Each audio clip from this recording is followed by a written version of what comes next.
Bonjour les amis, ça faisait longtemps que j'avais pas tourné de vidéo sur cette chaîne, n'est-ce pas? Eh bien, à vrai dire, j'ai été super occupé par mes autres projets professionnels, mes deux autres chaînes YouTube, Journal de bord et Stan Carré Super Coach, l'écriture de livres, déménagement, enfin mes consultations individuelles, j'ai fait beaucoup de choses, et donc j'ai dû mettre cette chaîne YouTube entre parenthèses, même si, en parallèle, je continuais les consultations de coaching et d'accompagnement pour les professionnels de la relation d'aide. C'est juste la chaîne YouTube que j'ai mis sur pause. Et en guise de vidéo de retour, je vais vous parler de mon parcours en tant que coach en développement personnel. Je vais vous parler de mon parcours pro en fait. C'est des questions que vous me posez très souvent en consultation d'accompagnement pour les professionnels de la relation d'aide. Vous me demandez comment j'ai fait pour en arriver là, où est-ce que j'en suis aujourd'hui, quelles sont mes sources de revenus, est-ce que j'en vis, quel a été mon parcours. Donc je vais vous expliquer tout ça dans cette vidéo. C'est parti. Donc j'ai commencé mon parcours dans le coaching en développement perso en 2015. À ce moment-là, je faisais un job alimentaire, donc juste pour avoir de l'argent. Je travaillais en tant que téléconseiller pour une compagnie mobile. J'étais au service client. Donc dès que des personnes appelaient parce qu'ils avaient des problèmes sur leur téléphone portable, tout ça, je décrochais. C'était un job que j'aimais pas du tout, même si les collègues étaient super sympas. J'ai quitté ce job pour me former à la sophrologie, au coaching. J'ai suivi une formation de sophrologie en 2 ans. Au bout de quelques mois de formation, vers la fin de la première année, c'est là que j'ai quitté mon job. Je me formais aussi au coaching en parallèle. J'ai déménagé dans le sud de la France. C'était une période où je bougeais beaucoup, je voyageais, je bougeais beaucoup. Enfin voilà. J'ai fait plein de villes dans le sud de la France avant de me stabiliser un peu plus, on va dire. J'ai fait un sacré parcours, dis donc les amis. Mais bref, c'est pas le sujet de la vidéo. Le sujet, c'est mon parcours pro. Donc quand je me suis lancé dans le coaching, en 2015, c'était vraiment le spirituality boom.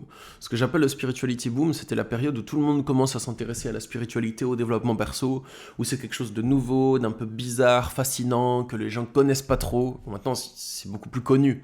Maintenant, on le voit partout dans les médias. Mais à l'époque, c'était vraiment le moment où on passe d'une ère d'obscurantisme et de déni à une ère de développement perso, où on commence à s'intéresser à ces choses-là.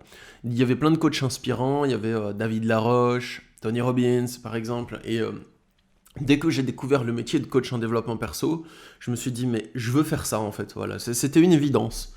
Je me suis même pas questionné là-dessus, j'ai juste senti que je voulais faire ça. Donc je me suis formé à la sophro parce qu'une personne me l'a conseillé, j'ai écouté ses conseils et tant mieux parce qu'elle était bien cette formation de sophro. Je me suis formé au coaching par la suite. Au niveau de mes formations, donc j'ai suivi d'abord une formation de sophro en 2 ans. Et cette formation, je l'ai faite dans 2 écoles différentes. La première année dans une école à Mulhouse, Sophragora, qui est une très bonne école et que je vous recommande, avec le professeur Charles Roda. Et je trouve que c'est une très bonne école qui enseigne la sophrologie en profondeur, la philosophie, tout ça, enfin, la philosophie de la sophro, c'est très bien. Ensuite, il y a eu une 2e année à l'école ESL, École de sophrologie du Languedoc. Donc celle-là, je vous la recommande pas du tout. Je trouve que c'était une formation de qualité médiocre. On n'avait pas les documents qu'il promettait de nous donner. On devait toujours courir après les documents, après les informations. La formation de sophro n'était pas pertinente. On ne nous expliquait pas vraiment comment accompagner une personne. On ne nous expliquait pas comment construire un protocole de sophro. Et plus que tout, il y avait un formateur qui faisait des ascenseurs émotionnels et de la manipulation émotionnelle à tout le monde. C'était vraiment pas terrible. Donc voilà, je me suis formé dans tout ça. Et en parallèle, pour lancer ma carrière de coach, qu'est-ce que je faisais ? Quand j'ai fini mes formations, j'ai lancé ma carrière sur YouTube à ce moment-là. Je faisais des vidéos où je parlais de spiritualité, d'émotions, de connaissance de soi. Et mon plan, c'était de faire des vidéos pour partager les sujets que j'aimais, pour vraiment partager profondément, parler profondément des sujets. C'était quelque chose qui me tenait à cœur, en fait, de développer ma vision du monde, de développer des sujets profonds dans des vidéos et de les partager aux gens, en fait. Et en parallèle de ça, dans mon quotidien personnel, j'ai vécu une relation toxique. Et si je vous dis ça, c'est parce que ça a vraiment joué pour ma carrière de coach. Parce que suite à cette relation toxique, en fait, j'ai eu des prises de conscience. Et j'ai compris des choses sur les relations toxiques, les pervers narcissiques. Donc comme j'avais ma chaîne de coaching, je me suis dit, je vais faire des vidéos sur ce que j'ai compris. J'ai fait des vidéos sur les pervers narcissiques à ce moment-là. Et là, boum, ça a explosé. Là où mes vidéos précédentes faisaient entre 500 et 2000 vues, les vidéos sur les pervers narcissiques, elles faisaient entre 30 000 et 100 000 vues. Je me disais, mais qu'est-ce qui se passe ? Donc j'ai essayé de pas faire des vidéos que là-dessus, parce que j'ai pas envie de parler que de ça, en fait. J'ai envie de parler de spiritualité, d'émotion, de connaissance de soi. C'était vraiment les sujets qui m'intéressaient trop à l'époque. Mais bon, il y avait rien à faire.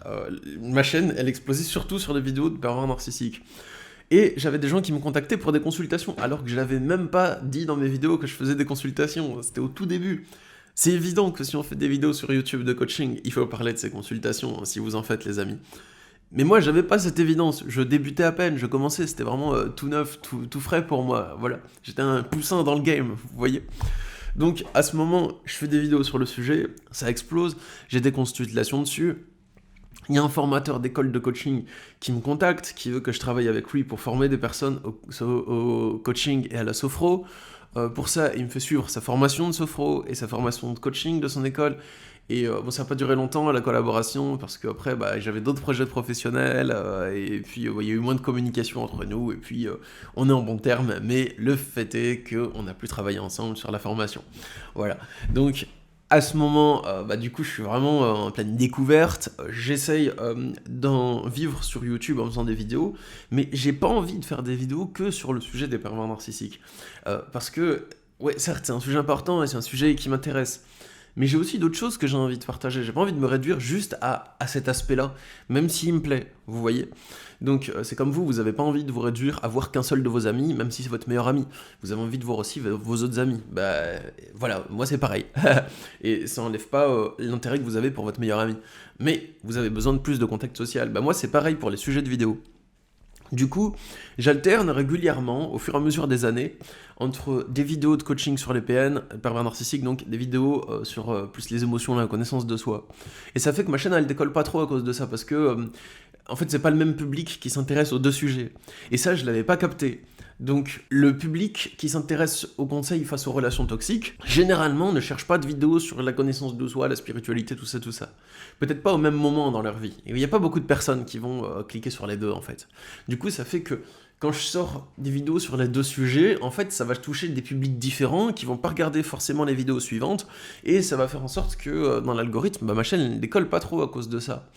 Et puis, entre-temps, du coup, moi j'en vis très bien à ce moment-là. Je suis tout le temps complet, je suis complet sur 1 mois et demi, j'ai plein de consultations, j'écris des livres, j'ai les livres derrière moi là, bon, on les voit pas tous, mais ils sont en arrière-plan. Et du coup, j'écris des livres sur le pervers narcissique, sur la connaissance de soi, tout ça, j'écris plein de livres. Je décide aussi en parallèle, en permanence, lol. Je décide aussi en parallèle d'organiser des retraites spirituelles. Donc j'organise une première retraite dans le sud de la France, complète directe, j'en organise 2, 3 complètes aussi. Ensuite, j'ai organisé des retraites dans le désert, dans le sud de la France aussi. Bon, bref, j'ai fait plein de trucs. En parallèle, le marché du coaching, il se développe aussi. Moi, je me développe, mais il y a plein de gens qui ont flairé que le coaching sur les pervers narcissiques, c'est un business juteux. Donc, il y a plein de clampins, il y a plein de pecnos qui se lancent dans le game, sans aucune connaissance, qui ont comme unique connaissance les conseils que j'ai donnés dans mes vidéos. Et il y a plein de chaînes de coaching qui émergent, mais qui comprennent pas le sujet des pervers narcissiques. C'est juste des personnes qui vont se gaver des contenus des autres youtubeurs et qui vont le répéter avec leur tronche dans la vidéo. Donc on va se dire, ah tiens, X, il donne des conseils sur les pervers narcissiques et ils veulent des consultations, vendre des formations et tout. Donc c'est pas des personnes qui ont un réel contenu à donner, c'est plus des avatars qui vont se gaver des connaissances des autres personnes et les transmettre toutes crues, telles quelles, même pas cuites, dans leurs vidéos. Donc qu'est-ce que ça fait comme problème ça fait que dans l'algorithme, en fait, mes vidéos sur les pervers narcissiques, on les voit moins dans l'algorithme, même si elles sont très pertinentes, parce que il y a tous les autres pecnos qui uploadent une vidéo par jour. C'est facile, si on regarde mes vidéos et celles d'autres youtubeurs pertinents comme une psy à la maison qui donne du bon contenu, l'audace d'être soi qui donne du bon contenu aussi, voilà, les autres ils vont se gaver de ça, ils vont le redonner sur dans leur chaîne, tout simplement, et dans l'algorithme, en fait, c'est plus dur de percer. Ça fait moins de vues. Donc, il va falloir plus réfléchir à faire que je fasse des vidéos plus pertinentes, plus longues. C'est vraiment mon histoire dans le coaching à moi, c'est pour ça que je vous raconte tout ce qui se passe sur YouTube, parce que c'est vraiment mon parcours professionnel, en fait. C'est comme ça que je le vis au quotidien, vous voyez, les amis. Et chacun son parcours en tant que coach. Mais quand on commence, on se dit naïvement, peut-être, je vais ouvrir un cabinet, et puis je vais avoir plein de clients. Et pour certains, ça le fait. Et pour d'autres, on passe par autre chose, par un autre parcours pro que ce qu'on s'est dit, un cabinet, et puis les clients affluent. Du coup, ça m'a poussé à améliorer la qualité de mes vidéos, la pertinence, l'intérêt que les personnes peuvent y porter en faisant des vidéos plus intéressantes, avec une meilleure trame narrative et tout, pour être plus vu dans l'algorithme et que mes vidéos continuent à être vues malgré la marée de clampins qu'il peut y avoir sur YouTube. Donc les amis, quelles sont mes sources de revenus aujourd'hui en tout, dans le coaching en développement perso, et est-ce que j'en vis ? Alors oui, j'en vis pleinement, je n'en survis pas, j'en vis même plutôt bien. Et je suis heureux parce que je consacre beaucoup de temps à ça, je travaille énormément, hein. Ma semaine, c'est pas la semaine de 4 heures, hein. Je me lève super tôt, je me lève à 6h15, je travaille direct, je travaille des fois jusqu'au soir, des fois je peux même travailler le soir. Mais j'aime ça en fait, je le fais par passion, je suis pas esclave de mon métier, je travaille pas par peur, en fait je travaille par amour on va dire, parce que j'aime ce que je fais. Du coup, mes sources de revenus, quelles sont-elles aujourd'hui? Alors déjà, j'ai les consultations individuelles, de coaching en développement perso, donc ça va être aider les personnes qui font face à des relations d'emprise à s'en sortir, à se reconstruire, à rompre, à dépasser les freins qui les empêchent de rompre, aussi accompagner les personnes à s'épanouir, à trouver quelle est leur réelle nature et comment la manifester, la matérialiser dans les actes, et aider les personnes à dépasser leurs émotions de souffrance et blocages récurrents. Donc ça, c'est mes sources de revenus principales, les consultations principales. À côté de ça, j'ai les consultations de coaching pour les coachs, donc d'accompagnement pour les professionnels de la relation d'aide, parce que, ah oui, en 2018, j'ai aussi lancé ça. Je me suis dit, j'aime le coaching, j'ai une bonne approche, j'ai compris plein de choses par moi-même, j'ai développé une approche qui est unique et singulière du coaching, et du coup, je vois aussi beaucoup de personnes qui peuvent galérer dans leur pratique du coaching ou de la relation d'aide. Je veux lancer des consultations pour aider à la fois les professionnels de la relation d'aide à s'améliorer dans leur posture, donc pour aider les sophrologues, peut-être pas forcément à améliorer leur pratique de la sophro en elle-même, mais à améliorer leur conduite de séance. Que dire, comment parler, comment se positionner avec le client, pourquoi les séances échouent, pourquoi ils n'arrivent pas à cibler le besoin du client, pourquoi le client n'est pas satisfait, pourquoi on a l'impression de se sentir impuissant à l'aider, tout ça. Enfin voilà, je veux aider les professionnels à ça, je veux aussi aider les coachs à parfaire leur pratique du coaching, et les professionnels de la relation d'aide à créer leur offre sur mesure. Donc le meilleur work style, la meilleure configuration de votre offre et de votre vie pro pour vous sentir épanoui dans votre quotidien et pour à la fois bien en vivre financièrement, mais aussi vous sentir aligné avec vous-même, sentir que votre métier vous nourrit, vous épanouit. Donc j'ai lancé ça en fait en 2018, donc ça c'est une de mes autres sources de revenus.